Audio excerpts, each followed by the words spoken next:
Hello, this is Tony Heller from RealClimateScience.com. Last year, the press said that the heat wave in the Pacific Northwest was the most extreme heat wave in modern history. It's not hyper-exaggeration to call the past week's heat wave the most extreme in world weather records.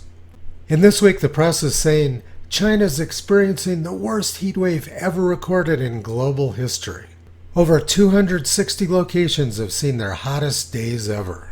I'll discuss these claims specifically in a minute, but first let's look at some background. The Arctic sea ice scam is falling apart.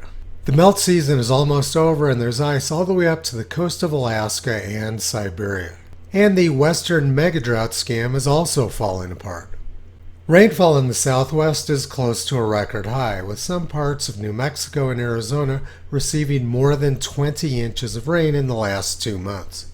August burn acreage in the United States is at a record low, down more than 90% from 10 years ago.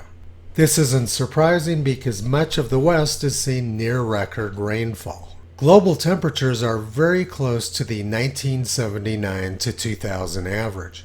Most of Asia and Australia are running below normal temperatures. But parts of China have been running above normal temperature. So climate ambulance chasers have moved away from their traditional scams and moved into China. They say China is experiencing the worst heat wave ever recorded in global history. Let's take a look now at that claim. The National Oceanic and Atmospheric Administration doesn't have any daily temperature data for China prior to the year 1950. So if the record temperature was set prior to 1951, it won't be in the database. I was born during the 1950s, and I'm pretty certain that wasn't the beginning of history. The National Oceanic and Atmospheric Administration now has daily temperature data for about 230 stations in China. I looked at all of the temperature data for all of those stations going back to the beginning of records in 1951. 94% of those stations set their all-time temperature record prior to this year, like this one in 1966. Ling Ling set their temperature record in 1951. This summer was much cooler.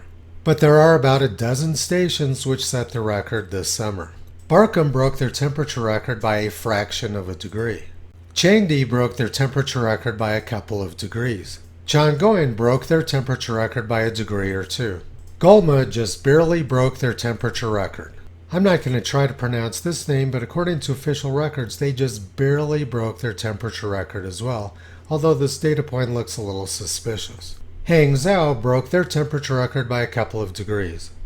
Nanchang just barely broke their temperature record by a fraction of a degree. Shanghai just barely broke their temperature record, but they only have about 30 years of data.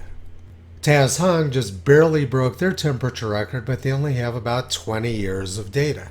Wanyan broke their temperature record by a couple of degrees. Wuhan is everybody's favorite city in China, and they just barely broke their temperature record as well. Yibin just barely broke their temperature record this summer. And Yangang did as well. But 94% of the stations in China were hotter sometime in the past 70 years. This claim is complete nonsense, but it got this guy his 15 minutes of fame. Let's go back in time a little bit further than 1950. The 1878 heat wave and drought killed 20 million people in China. And the 1896 heat wave and drought killed another 10 million. Here's an article from 1931, which was one of the hottest years on record in the United States. China has had 1,800 major famines since the year 108 BC, which is pretty near one famine a year, according to the nation's own official records. 1878 may have been the hottest year on record around the world, and nearly 10 million people in China died. 1878 had a record El Niño and was also the record high for the Atlantic multi-decadal oscillation. There was essentially no winter weather in Minnesota during the winter of 1877 to 1878. And the hottest temperature ever recorded in New South Wales occurred that same year. This claim is scientifically absurd, but it generates the sort of propaganda which the press demands. Now let's look at last year's claim that the Pacific Northwest heat wave was the worst in modern history. The National Oceanic and Atmospheric Administration has a network of 1,280 stations in the United States called the United States Historical Climatology Network.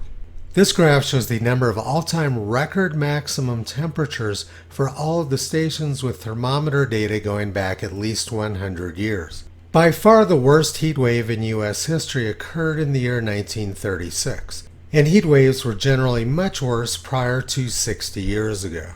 This graph shows the same thing, but instead of using time along the x-axis, I used atmospheric carbon dioxide concentrations.